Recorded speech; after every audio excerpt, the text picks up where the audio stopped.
Coming up on Citrus TV News, a company designed by students for students. Citrus TV's Carmella Boykin reports. And Citrus TV's Ally Heath has everything you need to know about the new Onondaga County executive, how Ryan McMahon is expected to handle the position.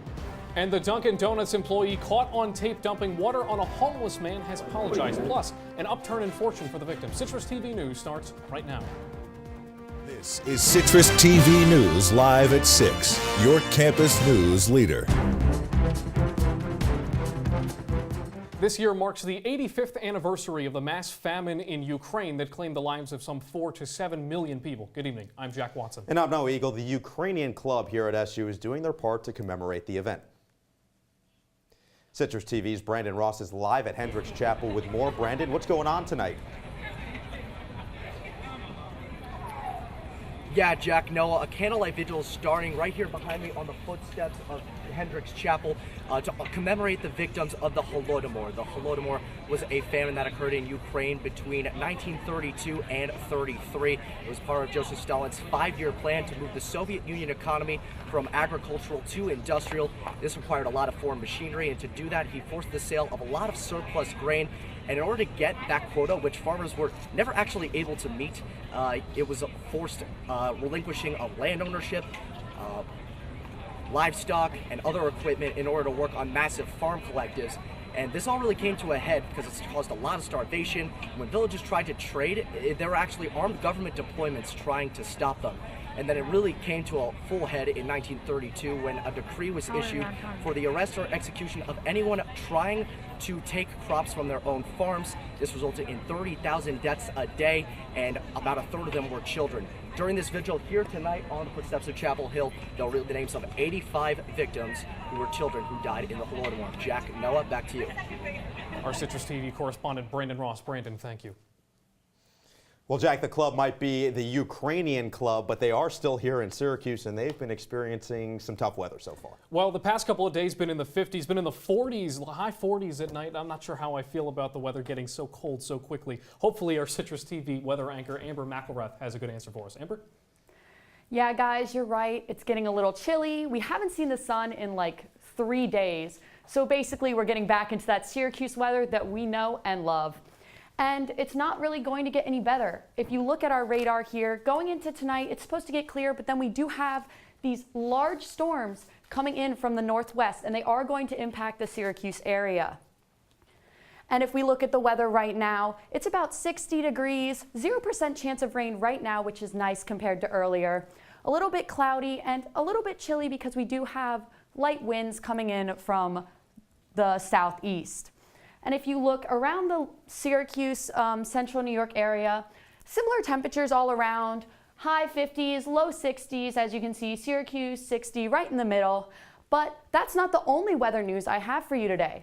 And though fall is in its early days, as Syracuse students, we must look forward to the winter. And I actually have some good news for you. According to AccuWeather's new seasonal forecast, there will be less lake effect snow this year. One AccuWeather meteorologist says that we can expect between 40 and 50 inches less than last year. Like I said, winter is far away, but all we can do is hope this is an accurate prediction. I'll have more on weather in the immediate future in my full forecast later in the show. Thanks so much, Amber. Students on campus are getting a jump start on their future by building their own company during their time at Syracuse. Since their start in 2016, they've worked on projects with large brands like 300 Entertainment, Land Rover, and Coca-Cola. Citrus TV reporter Carmella Boykin investigates how they're helping other students do the same. Syracuse students Kelsey Davis and Ryan Williams co-founded the creative agency Collective with the intention to build relationships between creative artists, students, and brands. Davis, the agency's CEO, says the company was a way to jumpstart her career and help others to do so as well. I wanted to be able to do work now and be a student full-time, but also be a freelancer full-time. And so in that process, I realized that there are a lot of resources in our community, in our direct network, that we can come together as a collective to produce content at a larger scale. Williams says the agency helps students build essential skills outside of the classroom.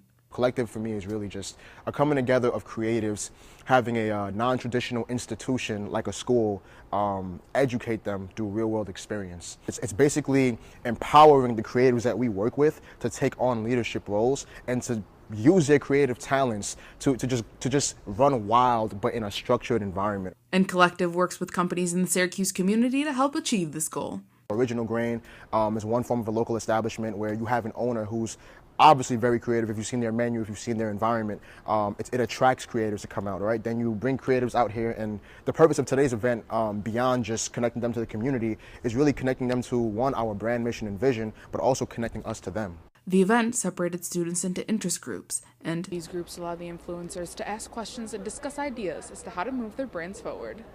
Creative Lee Musho says she's excited to use the connections she's made. I think this is kind of the start of making that community. I met so many amazing people here that I want to make things with in the future. Carmella Boykin, CitrusTV News.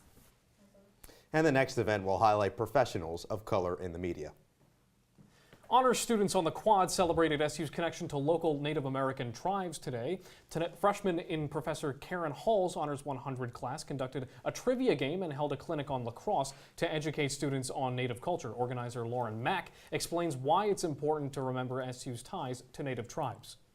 I mean, Onondaga Lake is right down the way, and it's something that we all should know more about, as it is such a big part of upstate New York. And a lecture on disability justice will take place at 7 tonight in Watson Theater. Visiting Tufts University lecturer Lydia Brown and disability activist Shane Newmeyer will present the lecture. Brown will also sign copies of a book on the topic of racialized autism that she co-edited, which was published about a year ago. The presentation will also celebrate Disability Awareness Month. New details on Joanie Mahoney's departure from the county executive office. When Mahoney announced she was stepping down from her role last week, there were questions about who would take her place, and Citrus TV's Ally Heath went to the county legislator to find out more about the man who stepped up. Ryan McMahon has never been one to let an opportunity pass by. So his son Jack's reaction to the news of the open county executive seat was no surprise to mom and dad. What are you gonna do, a job or something? So it was just from the minds of the kids. It was great. On Tuesday, the Onondaga County Legislature nominated and approved McMahon as the new executive. In his speech to the floor, fellow legislator Kevin Holmquist says McMahon is the missing piece to a county government that divided some under current executive Joanie Mahoney. The taxpayers want their representatives to work together. We've always worked well together. We work well with municipalities. I think that Ryan McMahon will close the loop very nicely, and we as a community will work well together. In his own speech, McMahon emphasized the need for continued bipartisan cooperation for the government to do its job effectively. The potential of we moving forward understands that as a region and as a county, we are truly in this together. But before McMahon takes over his 14th floor office in the Civic Center, he went back into the legislature to reflect on his time as county chairman. I've spent a lot of time here with these people, and even though I'm still going to be working with everyone here, it'll be a different role, it'll be different, and this place means a lot to me. McMahon says his last day in the session will likely be next week's budget meeting on the 9th, as he expects to be sworn into his new role before November 1st. Reporting in Syracuse, I'm Ally Heath, CitrusTV News. Days ago, a Syracuse Dunkin' Donuts employee poured water on a sleeping homeless man. Dunkin' employee Shakeen Robbins has since apologized for the incident. In a video, he says that prior to the incident, he was kicking out a couple in a domestic dispute involving a knife. Now, Robbins also says that when he poured the water on Jeremy Dufresne, he couldn't wake him up and regretted it immediately. And Noah, now that homeless man has a GoFundMe worth more than $19,000. The man who set up the GoFundMe originally wanted to raise just $150 for a new sweatshirt, and now, according to the Syracuse Post-Standard, the man doesn't know what to do with all the money. 12 Central New Yorkers are now part of this year's list of Jocelyn Outstanding Performers. Those workers are being recognized by the New York State Industries for the Disabled. The Jocelyn Awards program honors those who have overcome challenges like a disability to have a successful job on the New York State Preferred Source List. The annual program is now in its 15th year. And more than 100 first responders across New York State are scheduled to take part in the 4th annual Excelsior Challenge. The challenge is an emergency preparedness training drill, and it consists of several scenario-based activities that are meant to enhance operational coordination and communication. And the Syracuse Police Department, as well as the Onondaga County and Madison County Sheriff's Departments, will take part in the training. And the New York State Department of Taxation and Finance says it is reviewing tax fraud and evasion allegations made in a New York Times article about President Donald Trump. The Times published an investigation on Tuesday that said in the 1990s the president took part in various tax schemes to increase the fortune left to him by his parents. President Trump's lawyer says the allegations are 100% false and highly defamatory.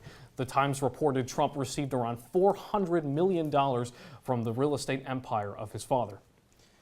Well, if you're in Syracuse and looking for a laugh, Jeff Dunham will be performing in town on March 14th. Tickets are on sale starting at under $50 online and at Solve Bank box office at the On Center. Fun fact, Dunham holds the Guinness World Record for most tickets sold for a stand-up comedy tour. And coming up after the break, the United States is ending a decades-old treaty with Iran. Find out what this means for U.S. international relations. And the situation worsens in Indonesia. Updates on rescue efforts and the latest disaster to hit the country. Don't go away. Leaving hot coals improperly extinguished can cause a wildfire. Hey guys, it's Smokey! It looks as if Smokey is going to use the drown, stir, drown and feel technique. After the first drown, a good start. Next, another drink. And finally, a close feel. Is it cool? Okay. Yeah. Hey, Smokey, catch! Oh, my bad, Smokey. Only you can prevent wildfires.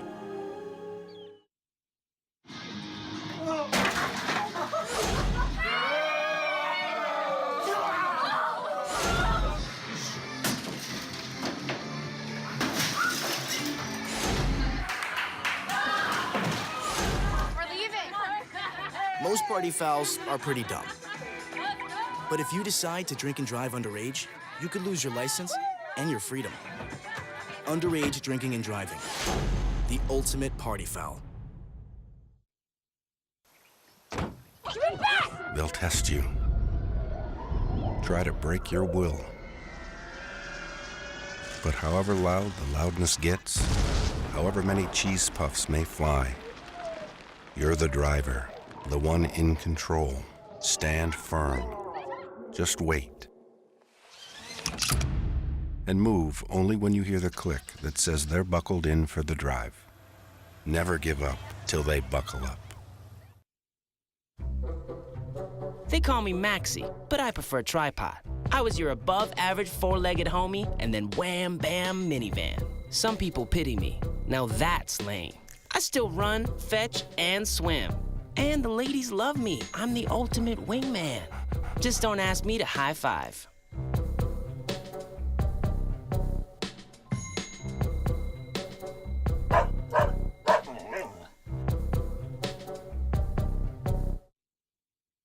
If you see news happening on campus, in Syracuse, or across the nation, call the CitrusTV Newsroom, 315-443-1177, or tweet at CitrusTV News, your campus news leader.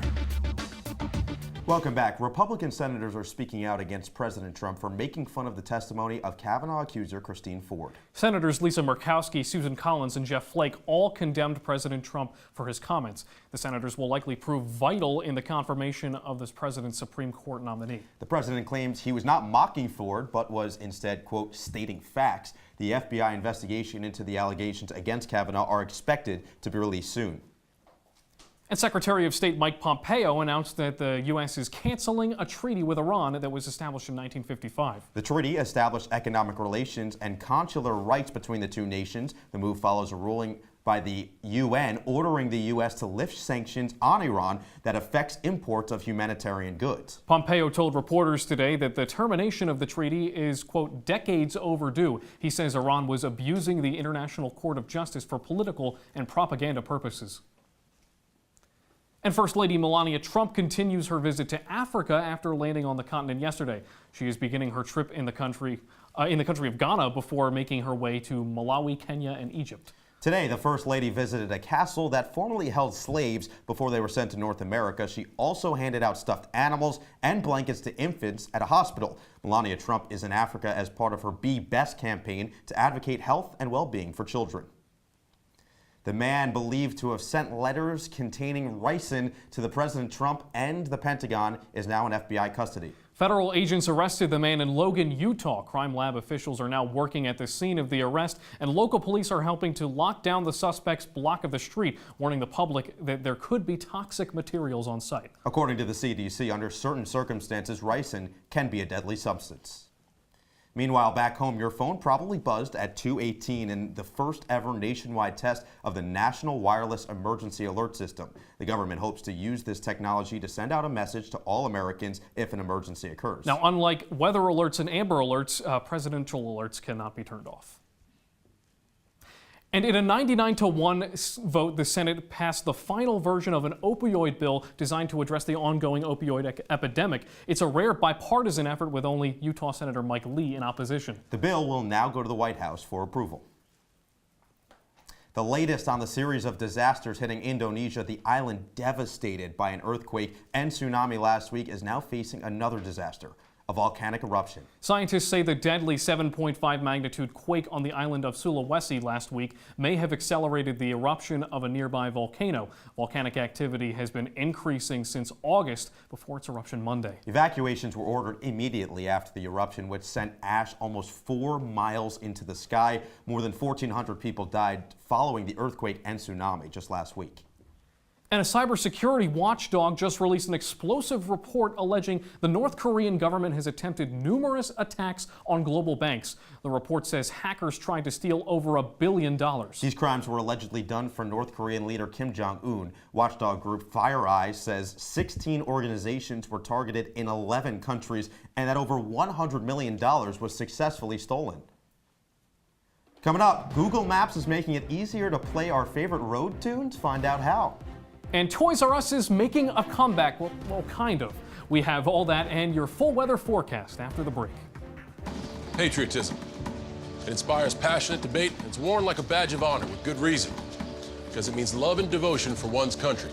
But what really makes up this country of ours? It's the people. To love America is to love all Americans. This year, patriotism shouldn't just be about pride of country. It should be about love. Love beyond age, sexuality, disability, race, religion, and other labels. Because love has no labels.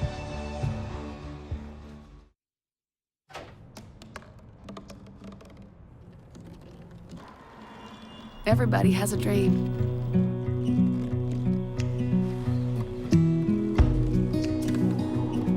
Mine was to see the ocean. And with a little help, I made it.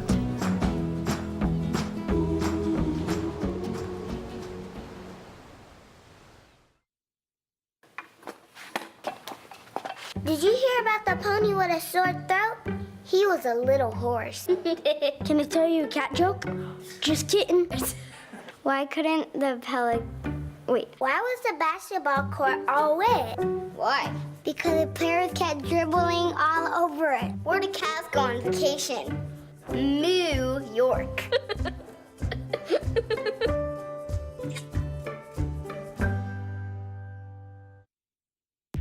From the CitrusTV Weather Center, this is SU's most accurate weather forecast. Welcome back to Citrus TV News, and I actually have some good news for you. We're not going to be seeing any rain tonight.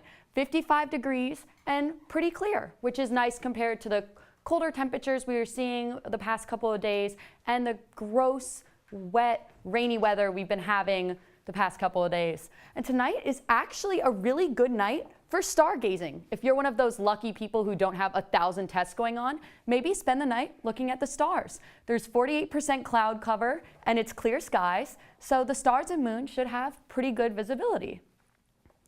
And looking at Thursday, unfortunately, that nice clear weather I talked about is going to go away. 67 at 9 a.m., getting a little warmer as we go towards noon, 73, and then Cooling off again at 6 p.m., 62. The thunderstorm should be ending around 3 p.m., so it won't be rainy all day. And it is actually going to be really windy, 13-mile-an-hour winds, so it's going to make it feel a little chillier than those temperatures that I previously mentioned. And looking at the rain on Thursday, we have 45% chance of rain at 7 a.m. It's going to climb to 85% at 11 a.m. But like I said, those thunderstorms are mostly in the morning. It's going to dip again at 1 p.m., only 20% chance, and by 7 p.m. we have a 0% chance. So it should be tapering off as we get towards the end of the day. So you really only have to be prepared for rain in the morning. That's my weather forecast. Stay tuned for my 5-day forecast. Back to you guys. Thanks, Amber. Great stuff as always. And if you like music on the road, then I've got some good news for you. Google Maps users will now be able to control their music in the app while using it for directions. The update also includes a way for commuters to check train and bus departure times, and these additions and more will be available for both iOS and Android users this week. And some exciting news for fans of the recently closed Toys R Us. The iconic toy store is sort of coming back, this time with a new name. A group of executives will reportedly keep the toy store's intellectual properties like Geoffrey the Giraffe. The new store will be a wholesale toy store, and a press release says the group is working on a new, reimagined Toys R Us and Babies R Us stores. And here is Chris Venzon with a look at what's coming up in sports. Certainly just enough hope for all of us who remember the joys of Toys R Us. Jack, thank you so much. Really a great opportunity if you're a baseball fan to be excited this evening. Wild card baseball is back. It's the AL, the Yankees, the Athletics. However, this time it's not Moneyball. I'll tell you why when we come back.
I see you mobbing over her. Let's go.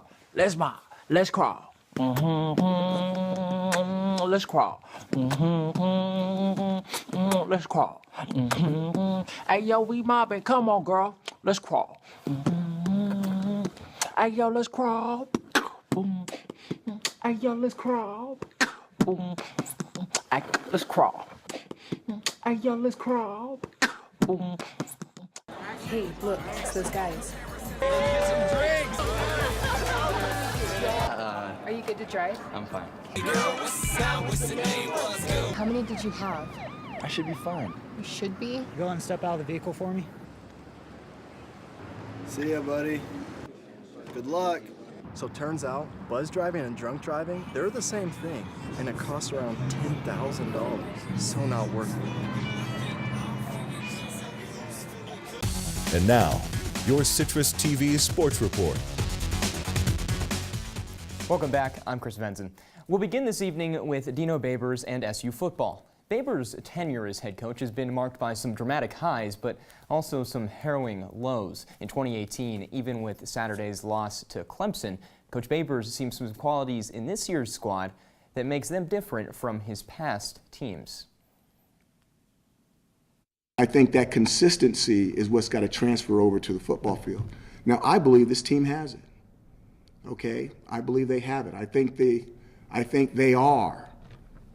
I don't want to say it yet because I don't want to jinx it, okay? And I don't think they're occasional, but we have to prove it. And this is an opportunity right now to prove it. We've had a setback. It's our first one of the year. Now, what are we going to do now? Syracuse's conference schedule will certainly test the Orange's resolve. First up, the Pitt Panthers. Cuse travels to Heinz Field this Saturday. Kickoff is slated for 12:20. More on Syracuse football. Former SU offensive tackle Jamar McElrath signed to the Los Angeles Chargers practice squad today. The New Jersey native started 2 years for Cuse from 2015 to 2017. If McElrath makes the Bolts' 52-man roster, he'll be the 8th Syracuse player currently active in the NFL. On to the hardwood. SU Athletics announced the dates for the annual fan-favorite preseason basketball scrimmage, Orange Madness. In the past, the orange and white game has drawn hundreds to the Carrier Dome as part of Fan Appreciation Week. The women's scrimmage is this Sunday, October 12th. The men's scrimmage is this Friday with tip-off slated for 7:35. Make sure to get there early. The first 1,500 people who show up will get free food and a t-shirt. Elsewhere, Syracuse assistant softball coach Vanessa Shippey has been named one of the 9 finalists for the 2018 NCAA Women of the Year Award. The award honors graduate female athletes for their successes on the field and in their communities. Shippey played ball at Oklahoma State, where she started every game and became just the 2nd player ever to earn Big 12 Player of the Year twice. In her spare time, she volunteered at a local animal shelter and completed a double major in marketing and finance. Pretty remarkable, guys. Shades of Moneyball, however, moving on to the diamond in tonight's AL wildcard matchup between the Yankees and the Athletics. But this isn't your typical David versus Goliath story.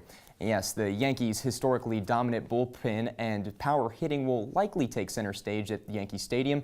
But Oakland has some juice of its own, namely Chris Davis. The designated hitter has paced the American League with 48 home runs. And although Oakland's rotation has been cursed by injuries this season, the A's bullpen ranks 3rd in collective ERA, one spot better than, you guessed it, the Yankees. Reliever Liam Hendricks takes the mound as the quote-unquote starter tonight, but the Athletics will, per usual, bullpen its rotation. New York, meanwhile, sends Luis Severino to the mound to lock up the winner-take-all matchup. First pitch is set to 8 o'clock, guys, and what I mean by bullpenning a start is they're going to not have a typical starter that goes 7 innings. They'll have relievers basically fill in throughout the game. All right, Chris, well, we'll definitely keep an eye out for that. It's our sports reporter, Chris Venzon, and Citrus TV News will be right back. They told me a bottle couldn't dream. That I would never become a superhero.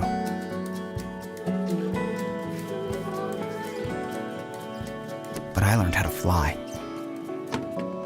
Just to come back in a new disguise. And be the hero that I've always wanted to be.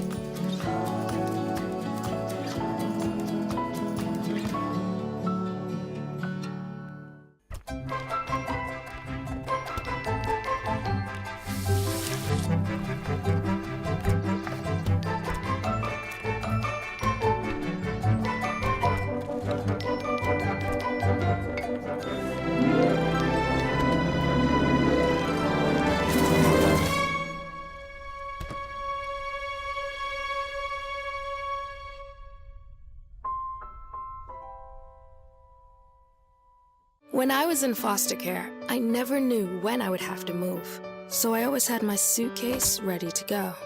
Then one day, I was adopted. My new parents opened their hearts and home to me. My parents cook my favorite breakfast for me every morning.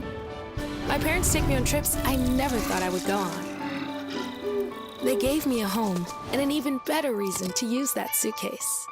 My parents aren't perfect, but they're perfect for me. As you can see, the weather is kind of all over the place this week. We have a high of 57 on Friday, and then it goes up to 80 on Saturday. We have some thunderstorms Saturday and Sunday, but overall, the weather's staying, it's only in the morning, so it should clear up by the night. Back to you guys.